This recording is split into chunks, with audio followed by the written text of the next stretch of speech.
Good morning. Good morning. I hope this finds you well. Well, it's kind of a cloudy day here. It's warm.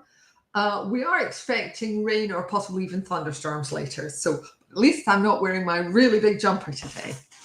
So what have we got for you today? Well, the first thing is an important survey by the HSE because they're looking at possibly changing the permitted levels of lead in blood. Now, if you handle lead metal or lead in any form of compounds, whether that's inorganic salts or organic compounds, you will be aware of the control of lead at work regulations because you have to follow that to the letter.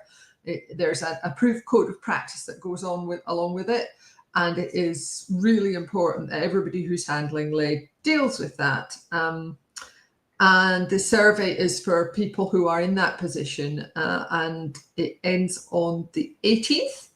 So if you are using lead at work, I urge you to take a look at that survey and comment if it's something that's going to potentially affect you, or you have some information, or you have some thoughts on the whole thing. So that's the first thing from the UK. Second thing from the HSE, it's a really interesting article from, well, it's actually I suppose it's an audio blog, as it were. Chris Hughes has got a podcast, and rather than talk about something with somebody else this month, he's actually going over the new CLP hazards, and he's got some interesting things to say about the testing and the timelines when we can expect to see these things coming into effect and whether or not they're an easy thing to do. And it's based on an article he wrote last year, which is mostly still relevant with a few additions. And I am just typing and talking at the same time, which, sorry, I'm not very good at. So let me just see. And he's seeing, how this whole thing might actually play out in terms of actually appearing on products. So I think one of the most interesting things he said is that there's no mandatory testing under CLP. There's mandatory testing under REACH, but there's no mandatory testing under CLP, and he's concerned that people may be classifying on the basis of not enough data or not enough data to read across to. So yeah, very interesting. So that's it for the work thing today, and what we have for you for our reasons to be cheerful.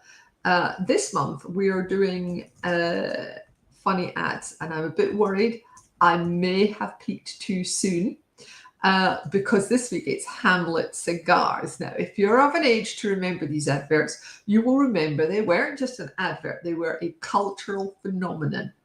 And they were also about British culture, about history, about things like that. So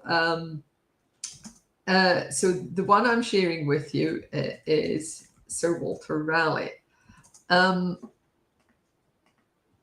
I remember it coming out, and it was how we laughed. So that's going below this video as well. Now, in this week's Chemicals Coffee Time email newsletter, I have actually put a link to a sequence in YouTube that goes through a whole pile of them. It is absolutely hilarious. And you'd need to sign up for the newsletter to get that link.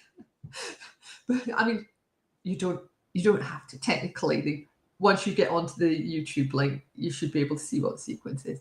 But no, seriously, if you do enjoy these videos and you'd like to sign up for the newsletter, I'll give you the sign up link as well. We are still weekly at 9:30 a.m. We are still free. It's for everybody who's interested in chemical regulations, chemical safety, working in the chemical supply chain, basically. Hang on, I've lost my link.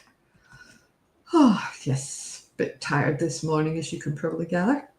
So that's the sign up link there as well. So thanks ever so much for watching on Catch Up.